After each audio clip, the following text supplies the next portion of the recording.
La part du B2B dans l'e-commerce ne cesse de croître, même si c'est le B2C qui occupe toutes les colonnes des journaux.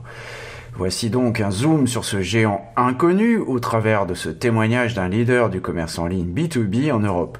J'ai donc invité Antoine Compin, directeur général de Manutan France, dans les studios de Visionary Marketing. ETI, distributeur européen de matériel aux entreprises, aux collectivités et aux artisans, Manutan se retrouve à la tête de 26 filiales dans 17 pays différents. On verra notamment dans ce podcast que le e-commerce en B2B ne se limite pas au web.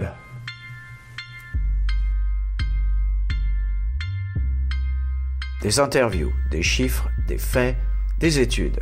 Pas de blabla, ce sont les podcasts de Visionary Marketing disponibles sur toutes les bonnes chaînes de balado-diffusion. Bonjour, je suis Yann Gourvenec, bienvenue dans les podcasts de Visionary Marketing. Le sujet du jour est si l'avenir de la vente en ligne appartenait au business to business avec Antoine Compin, directeur général de Manutan France. Alors je suis avec Antoine Compin. Bonjour Antoine, vous êtes directeur général de Manutan France. Et comme de droit, nous allons parler du e-commerce et de son avenir, et bien entendu du e-commerce en B2B. Alors peut-être, je vais commencer par vous demander, même si tout le monde vous connaît, de vous présenter brièvement. Alors bonjour Yann, Manutan est une entreprise française, une ETI, distributeur européen de matériel aux entreprises, aux collectivités et aux artisans.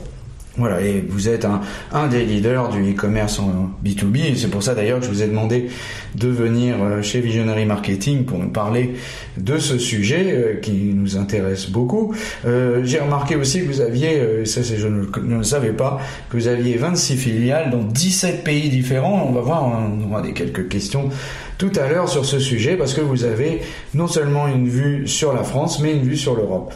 Alors, moi j'ai une question simple au tout début. On entend souvent dire, peut-être à tort ou à travers, je ne sais pas, que le e-commerce c'est fait surtout pour le B2C. Moi j'aimerais savoir si le B2B est compatible avec le e-commerce. Alors est-ce que le B2B est compatible avec le e-commerce? Est-ce que le e-commerce est compatible avec le B2B? Ce que je peux vous répondre, et ce qui est intéressant de regarder, c'est l'histoire de Manutan. Parce que Manutan est une société qui est née en 1966, et à l'époque, Manutan était un VPCiste, un vendeur par catalogue. Et aujourd'hui, Manutan est un e-commerçant. Donc vous voyez qu'il y a eu un chemin parcouru entre le vendeur par catalogue et le vendeur via des plateformes web. Et pourtant, nos clients sont toujours des entreprises, maintenant des collectivités, des artisans. Donc j'ai tendance à dire que oui, il est compatible. Et je pense bien que au travers de l'histoire de Manutan, on voit bien la transformation, à la fois bien sûr de notre entreprise, mais aussi de la place du e-commerce dans le monde. Et la place du e-commerce auprès du B2B, parce que vous avez raison, je pense qu'il y a eu beaucoup de choses qui ont été faites au point de vue B2C, et par contre le B2B est en pleine transformation et en pleine croissance. À l'inverse, d'ailleurs, on pourrait faire remarquer que il y a des VPCistes en B2C comme la Redoute ou les Trois Suisses qui ont bu le bouillon, même s'ils sont relevés un peu par la suite, mais qui ont justement raté ce virage du e-commerce, mais ça n'a pas été votre cas. Alors c'est une transformation qui s'est opérée, qui continue de le faire avec un B2B qui est un petit peu différent néanmoins. J'ai tendance à dire que le cycle d'achat en B2B est plus long, qu'il y a un cycle de décision différent, un peu plus complexe, plus de personnes, de collaborateurs qui vont rentrer en ligne de compte dans la décision, dans l'acte d'achat par rapport au B2C. Donc en effet, il y a cette notion, je pense, que tout le monde connaît, de l'omnicanalité, qui fait qu'un client peut rechercher sur Google, aller sur le site de Manutan, faire appel à d'autres sites, appeler un commercial, obtenir un devis, et potentiellement même d'ailleurs fréquenter un point de vente offline. Donc le champ des possibles en B2B, qui devient identique de par sa complexité au B2C, a amené effectivement les entreprises e-commerçantes à se transformer. Donc il faut pas rater le virage en effet, et il faut être là au bon moment. Bon, la complexité finalement du B2B, n'est pas un frein à son développement en e-commerce. Non, ce qui est important, c'est toujours de poursuivre la relation client. Donc chez Manutan, nous mettons un point d'honneur à ce que nos clients puissent trouver la même qualité de relation, quel que soit le point de contact que le client a avec l'entreprise. Donc c'est bien le client qui décide à quel moment il fait son choix, à quel moment il sélectionne, à quel moment il a besoin de support pour être conseillé. Le but ici recherché est d'être en capacité de fournir la même qualité à n'importe quel moment que ce soit. C'est plus exigeant que le B2C en termes d'accompagnement du client ou non? Alors, je pense que le fait qu'en B2B, on ait la présence à la fois de fabricants, on ait à la fois la présence de distributeurs, potentiellement de marketplace, chaque entreprise aura une proposition de valeur différente. Et la question fondamentale reste effectivement la satisfaction client. Dedans, des attentes fondamentales, la rapidité, la transparence, l'expertise, ce sont les trois clés qui reviennent en boucle. Là, pour le coup, ça n'a pas beaucoup changé. Mais par contre, au sein de ces trois éléments-là, il y a eu beaucoup de transformations et je pense qu'on va en parler par la suite. Ok. Mais est-ce qu'on pourrait dire, par exemple, que les clients en B2B sont plus exigeants que les clients en B2C ? Les clients B2B vont potentiellement, de par la valeur achetée et la complexité du produit acheté, vont avoir effectivement une exigence. La personne qui achète, et on le voit bien d'ailleurs chez nos clients, la personne à qui on demande d'acheter n'est pas forcément l'utilisateur. Donc la responsabilité de l'acheteur ici est bien de s'assurer que le produit qu'il va choisir correspondra bien à l'utilisation. Je vais vous prendre un exemple. Nous avons un client dernièrement qui nous a demandé d'acheter un baudrier pour pouvoir faire en sorte que des personnes lavent des vitres sur des tours très très hautes. La personne qui achète n'est pas du tout celle qui utilise. La responsabilité quand on donne un baudrier à quelqu'un qui pèse un certain poids et avec la qualité du baudrier, on a bien évidemment intérêt à s'assurer de la qualité du produit qu'on achète, d'où l'importance de faire confiance au site sur lequel on achète, d'où l'importance de sélectionner ses produits et ses fournisseurs. Alors là, c'est aussi, on touche du doigt une des différences entre le B2C et le B2B, c'est que dans le B2C, on va gérer un individu qui achète, alors que dans le B2B, vous gérez un contrat et un ensemble de personnes qui, à l'intérieur de ce contrat, peuvent exécuter certaines fonctions. Exactement, et elles vont chacune de ces personnes avoir des attentes différentes. Nos décideurs d'achat, nos patrons des achats, les directeurs des achats vont évidemment avoir d'autres exigences, puisque leurs clients à eux sont les utilisateurs sur leur site. Donc quelque part, ils sont également clients de l'organisation qui est la leur. Donc ils vont avoir aussi des attentes et des exigences de point de vue de leurs fournisseurs que nous sommes.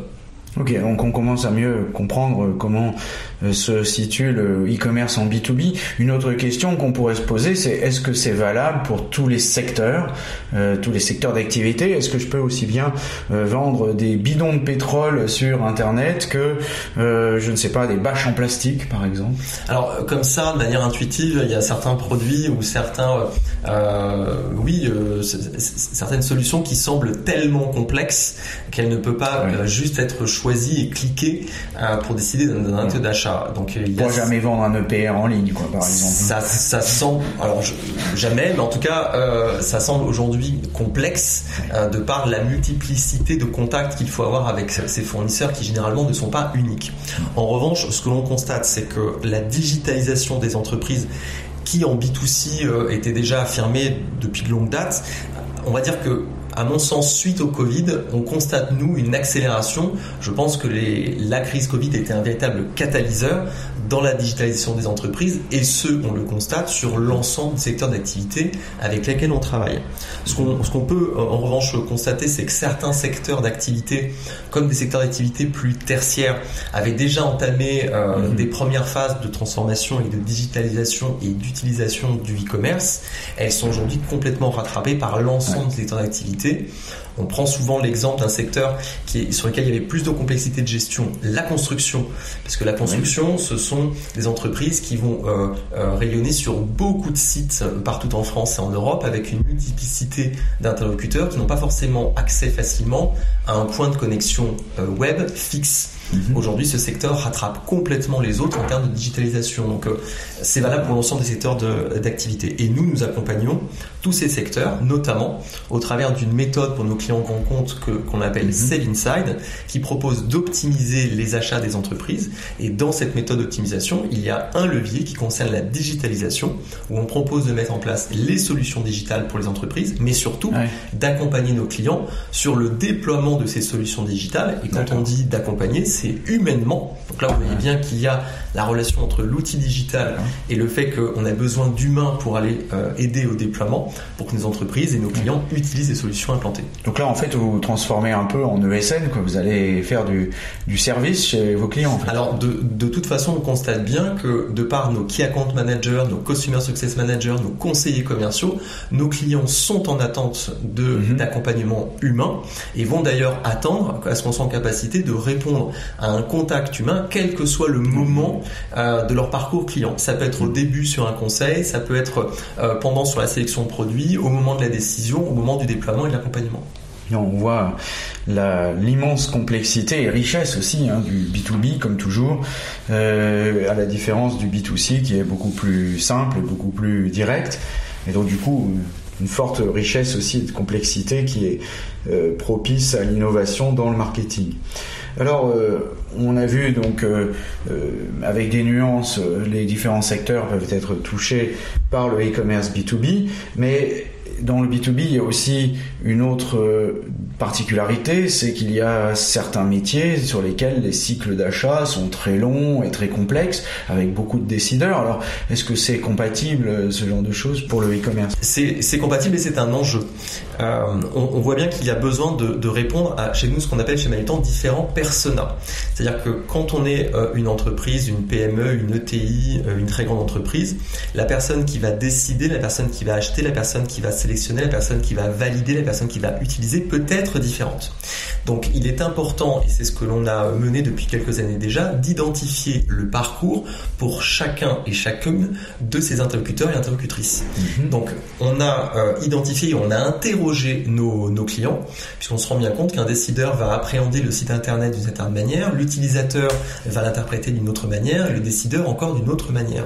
Donc il est nécessaire d'identifier correctement ces parcours clients pour être sûr que la qualité de la relation et du parcours soit identique, personnalisée, avec le même niveau de qualité.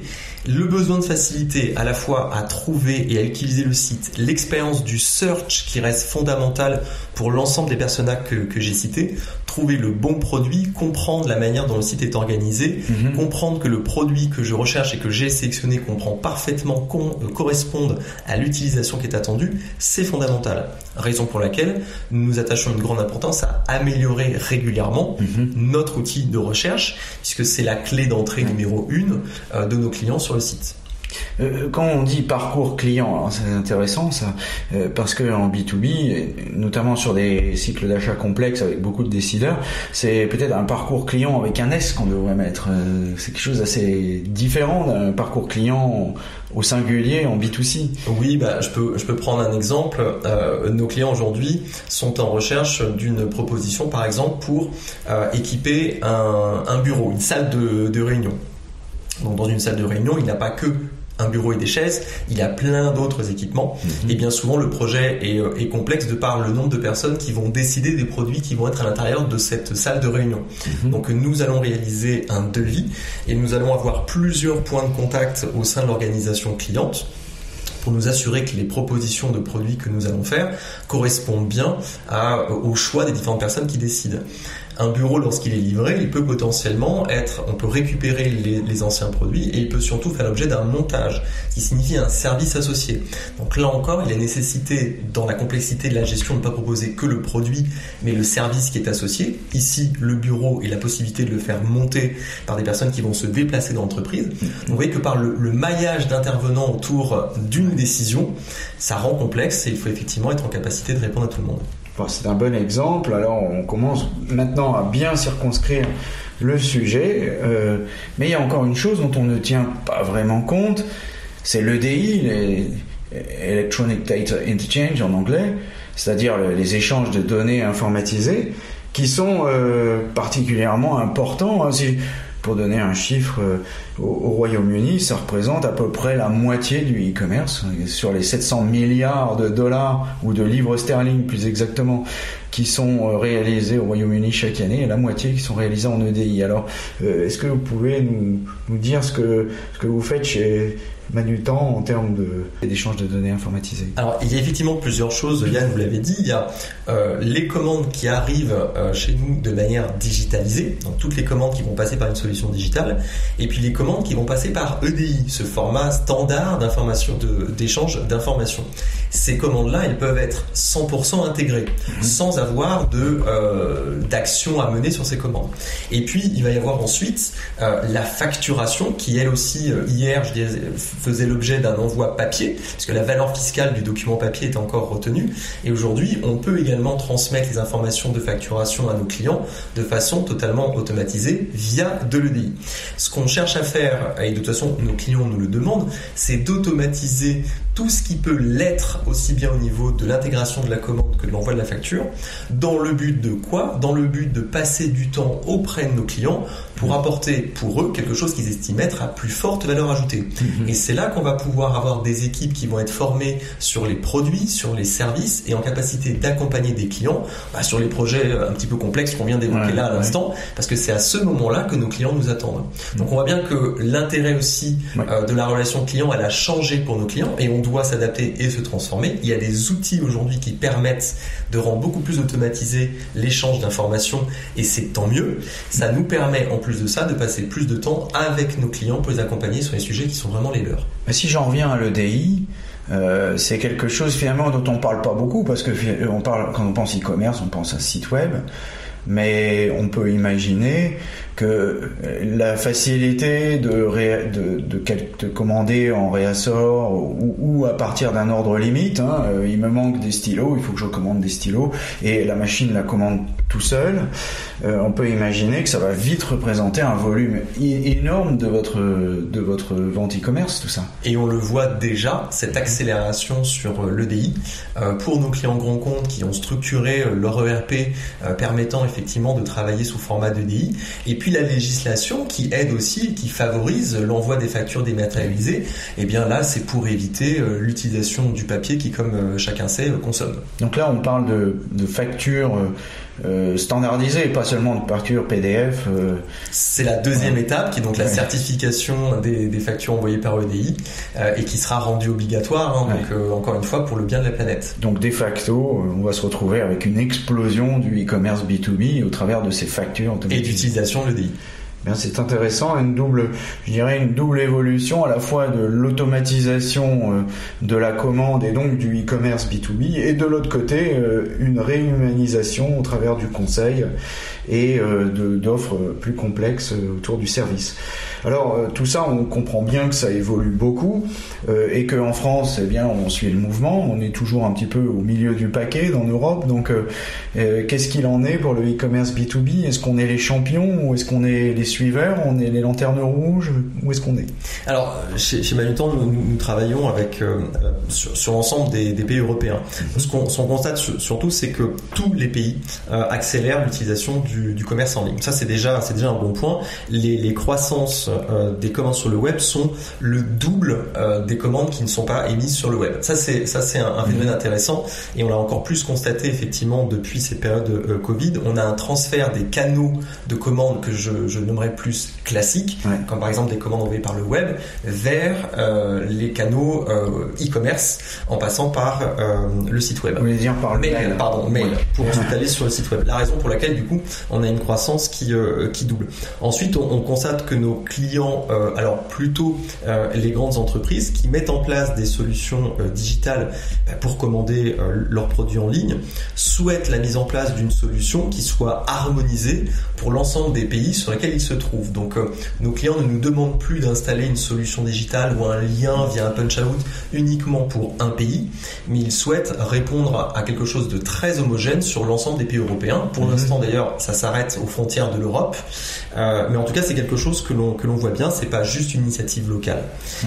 Nous, ce que l'on cherche à faire, c'est à les accompagner. Donc on doit déjà être en capacité de proposer toutes les solutions digitales qui existent et qui correspondent au moment de l'entreprise que nous avons comme client, et surtout surtout être en capacité de proposer la même sur l'ensemble des pays européens. D'accord. Ok, je comprends bien cette solution, je dirais pan-européenne, qui est intéressante, où il y a au moins un domaine dans lequel l'Europe existe, c'est le e-commerce B2B. Mais est-ce qu'on voit plus de facilité chez Manutan à vendre, je sais pas, au Royaume-Uni ou en Allemagne qu'en Italie ou en Espagne ou en France, ou au contraire, finalement, tout le monde s'y met de la même manière? Non, je pense vraiment que tout le monde s'y est mis. Tout le monde avait déjà démarré. Le sujet du e-commerce en B2B n'est pas nouveau. L'accélération, en revanche, elle est commune pour l'ensemble des pays d'Europe. Et ça va de toute façon s'harmoniser sans aucune difficulté. Ok. Bon, on voit donc une certaine harmonisation européenne dans ce domaine, c'est heureux. Est-ce que vous voyez quand même quelques défis au déploiement du e-commerce dans le B2B en France ? Alors, des défis, il y en a. Globalement, sur l'e-commerce, déjà, je dirais que le niveau d'équipement est bon, la maîtrise des outils est bonne. On a toujours cette transformation des compétences clés attendues, la maîtrise du digital. Donc, c'est pour ça qu'on continue de former nos équipes et de recruter des compétences également. Donc, ça, c'est quelque chose qui est toujours en mouvement. Un défi, c'est quand même ce besoin de s'adapter, notamment à une réglementation qui évolue et qui évolue fortement et rapidement, notamment sur l'utilisation des données. Il ne vous a pas échappé cette possibilité de l'utilisateur de refuser l'utilisation de ses cookies, ce qui va nécessiter que les entreprises comme Manutan s'organisent différemment, travaillent différemment la donnée, tout en continuant à proposer un parcours, je dirais, adapté et sur mesure. Alors, chez Manutan, nous souhaitons déjà expliquer, bien sûr, rendre transparent l'utilisation que l'on fait des cookies de nos visiteurs, et toujours dans le but de rendre une expérience la meilleure possible sur le site. Quelques chiffres, 47% des professionnels estiment que la personnalisation est le facteur clé numéro 1 d'une bonne expérience d'achat en ligne. Pour autant, 4 sur 5 répondent encore qu'ils sont totalement partiellement opposés au partage de leurs données professionnelles à des fins de personnalisation. Donc on a un double enjeu ici, qui est d'expliquer, de rendre très transparent, de faire de la pédagogie sur les données que l'on utilise et pourquoi on les utilise et comment, pour pouvoir apporter une personnalisation, parce qu'elle est clé et c'est celle qui est attendue par nos utilisateurs. Ça, ce sont des chiffres que vous... Ce sont des chiffres qui sont issus de La Poste Solutions Business et Intuiti, donc ça date de juillet 2021 et ça reste encore très actuel. Et c'est effectivement assez amusant de voir des chiffres qui sont à peu près similaires à ce qu'on trouve dans le B2C, mais dans le B2B. Donc je dirais la règle, j'allais dire antique, qui consistait à dire qu'en B2C on fallait respecter, on essayait de respecter la donnée personnelle, mais qu'en B2B on pouvait faire ce qu'on voulait. En fait, c'est quelque chose qui est en train de disparaître aussi, quoi. Ça va même au-delà, puisque en janvier 2023, ce seront les third party cookies qui ne pourront plus être utilisés. Donc là, ça va avoir un autre impact sur ce que l'on faisait de retargeting. Vous saviez que vous allez sur un autre site internet, on vous mettait en bannière la visibilité de produits que vous avez visités sur une autre page d'un autre site. Ça, ce ne sera plus possible. Donc il y a nécessité, là encore, d'analyser ses propres données, puisque l'on sera contraint sur son propre site, d'analyser ses propres données, de repenser l'utilisation de son budget marketing B2B, puisque on l'a bien vu, le budget marketing B2B est de plus en plus dédié à des expériences digitales et un peu moins sur des canaux présentiels. Donc il y a toujours un mix qu'on essaye de contrebalancer. Et puis bien sûr, l'importance de travailler au sein des organisations ensemble. On en parlait tout à l'heure, Yann, l'omnicanalité qui impose d'être au bon moment, au bon endroit et d'apporter la même proposition de valeur à nos clients, quel que soit leur moment, nécessite que nos équipes de vie, nos conseillers commerciaux, nos équipes de Customer Success Manager, nos Key Account Managers et nos équipes de Web Marketers soient et travaillent de concert pour apporter une réponse qui soit globale et pas unique sur un seul point. Bien, on a fait un bon panorama du e-commerce B2B. On va peut-être conclure cette discussion sur votre vision de l'avenir de ce e-commerce en B2B. Alors il y a une sorte de poncif qui revient tout le temps dans notre domaine, c'est la disparition du vendeur en B2B. Est-ce que vous y croyez, vous, ou est-ce que vous y croyez pas? Du vendeur en B2B, alors Gartner a sorti une étude il y a un peu plus d'un an maintenant qui dit que 80% des interactions commerciales B2B devraient se produire sur des canaux digitaux. Ça, c'est à horizon 2025. Donc on voit bien qu'on continue à accélérer accélérée sur la relation qui va de plus en plus passer sur le web. Mais en même temps, on se rend bien compte que les entreprises attendent des commerciaux hybrides avec un rôle qui va être de plus en plus prépondérant du conseil, de l'accompagnement. Ça signifie que toujours dans cette omnicanalité, on va chercher à optimiser et automatiser tout ce qui peut l'être sur le web et sur un canal e-commerce. Et le besoin fondamental d'avoir une relation humaine aujourd'hui, on n'est pas encore arrivé à trouver le moyen, et c'est tant mieux de passer sur un autre format qu'un format humain pour être au bon moment et parler à quelqu'un de son projet qui peut être complexe et d'apporter une solution qui soit très humaine. Donc oui, ça c'est quelque chose qui fera partie, je pense, de l'avenir.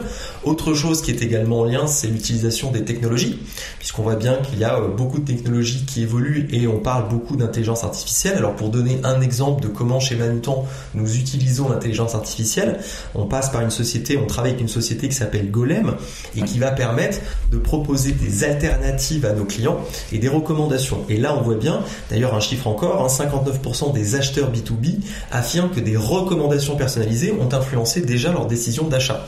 Donc il y a cette nécessité d'avoir quelque chose qui soit personnalisé, des recommandations, et l'intelligence artificielle permet de le faire au travers de à la fois ce qui existe dans notre base et de toute l'expérience utilisateur que l'on aura déjà analysée au travers de cette technologie. Donc ça c'est quelque chose aussi qui fera, je pense, partie de plus en plus de l'avenir. Toujours Gartner là, les 59%. Eurocommerce. Eurocommerce, d'accord. Bien, donc en gros une montée en charge du commercial qui va peut-être pas disparaître mais qui va devoir sérieusement devenir consultant en fait. Ça va tirer vers le haut et puis tout le monde ne va pas forcément être capable de faire ça. C'est fini en fait le commercial avec sa petite valise qui vient montrer le produit, tout le monde plus besoin de ça. Alors on parle beaucoup d'hybridation ici sur la fonction commerciale, l'utilisation de la relation client par vidéo, par téléphone, par application, des visites occasionnelles en personne. Tout ça c'est quelque chose qui est en train de se construire complètement. Aujourd'hui on est même en capacité de prendre un rendez-vous médical en ligne et de partager son écran avec un médecin. C'est une utilisation qu'on n'imaginait pas encore il y a quelques années, pour ne pas dire 2 ans. Donc l'hybridation commerciale c'est quelque chose qui est une vraie tendance.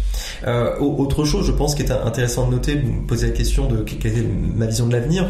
On a quand même un sujet qui est en lien avec la RSE, la responsabilité sociétale des entreprises, avec ici le e-commerce, et qui dit commerce dit livraison de marchandises, dit transport. Donc on voit bien qu'on a quelque chose de très important ici dans l'empreinte carbone du e-commerce, que ce soit le site et la performance du site en tant que tel qu'il faut continuer d'améliorer parce qu'un site consomme, et aussi la livraison de la marchandise pour à la fois livrer l'entrepôt mais aussi pour livrer le client jusqu'au point qu'il aura choisi, parce qu'on va être en capacité de lui proposer plusieurs choix dans sa livraison.